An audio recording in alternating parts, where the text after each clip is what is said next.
আমার মেয়ের চোখে আমি দেখি আমার জীবনের হাসি, যেন ওর ভিতরেই লুকিয়ে আছে আমার শৈশবের স্মৃতি। আসসালামু আলাইকুম এভরিওয়ান, কেমন আছেন সবাই? আশা করি সবাই অনেক অনেক ভালো আছেন। আমি রূপা চলে এলাম আপনাদের মাঝে আবার একটি লং ভিডিও নিয়ে।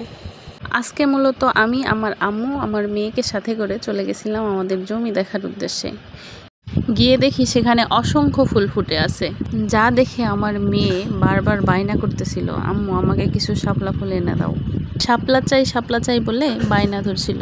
তার চোখের নিষ্পাপ আনন্দ দেখে আমি নিজেকে আটকাতে পারলাম না, আর কোনো কিছু না ভেবে নেমে গেলাম পানিতে। যদিও অনেক বছর এই কাদা পানিতে নামা হয়নি, তবে মেয়ের কারণে আজকে নেমে পড়লাম। আমার মেয়ে যখন ফুল হাতে খুশিতে হেসে উঠছিল, সেই মুহূর্তটা ছিল আজকের দিনের সবচেয়ে বড় পাওয়া। অনেক বছর পর পানিতে নেমে আমার নিজেরও ওই শৈশবের স্মৃতির কথা মনে পড়ে যাচ্ছিল, অনেক ভালো লাগতেছিল। আপনাদের এলাকায় এটাকে কি ফুল নামে চেনে আমি জানি না, তবে আমাদের এলাকায় এটাকে শালুক ফুল বলে। শাপলা আলাদা, শালুক আলাদা। এই ফুলের একটা ফল হয় যেটা খাইতে আমার কাছে অনেক মজা লাগে। ছোটবেলায় এই ফলটাকে দেখছি মা চাচিরা খই ভেজেও খেয়েছে। আমি মূলত এই সুন্দর মুহূর্তটাকে ভিডিও করে রাখছি, তার কারণ বছর পর আমার মেয়ে বড় হয়ে যাবে, তখন সে এই ভিডিওগুলো দেখে হাসবে। সে হয়তো এটা বুঝবে যে তার শখের কারণে তার মা সাপের পোকামাকড়ের ভয় না করেও পানিতে নামে তাকে এই ফুলগুলো উঠাই দিছিল।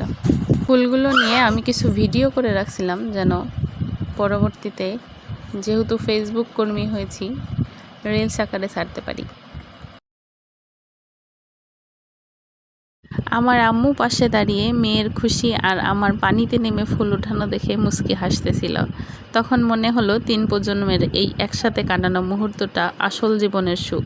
আসলেই আমার মেয়েকে যখন আমি ফুলগুলো দেই তখন তার রিয়াকশনটা দেখুন।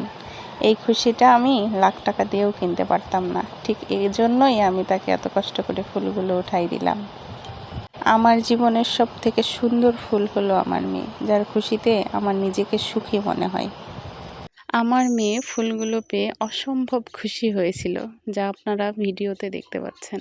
জমি দেখতে আসলেও আমরা যাচ্ছি এক অমূল্য স্মৃতি নিয়ে। হয়তো ফুল শুকিয়ে যাবে, কিন্তু আমার সন্তানের খুশি আর মায়ের হাসি এই বিকেলের স্মৃতিকে বাঁচিয়ে রাখবে আমার মনের ভিতর চিরকাল। আমার কাণ্ড কারখানা দেখে আমার মা আমায় বলছে, মেয়ে সন্তানকে বাবা মা কতই না যত্ন করে লালন পালন করে, কিন্তু শ্বশুর বাড়িতে গিয়ে সেই সন্তানের যখন চোখের পানি দেখে, তখন বাবা মার ভেতরটা ভেঙে চুরে শেষ হয়ে যায়। আগে এসব কথা তেমন কান দিতাম না, কিন্তু এখন মা হয়েছি তো সব বুঝি। বলে দোয়া করবেন আমার মেয়ের জন্য, আল্লাহ যেন তাকে নেক হায়াত দারাজ করে সুস্থ ও ভালো রাখে। ভিডিওটা ভালো লাগলে অবশ্যই লাইক কমেন্ট করে পাশে থাকবেন। আজকের ভিডিওটা এই পর্যন্তই। সবাই ভালো থাকবেন, সুস্থ থাকবেন। আল্লাহ হাফেজ।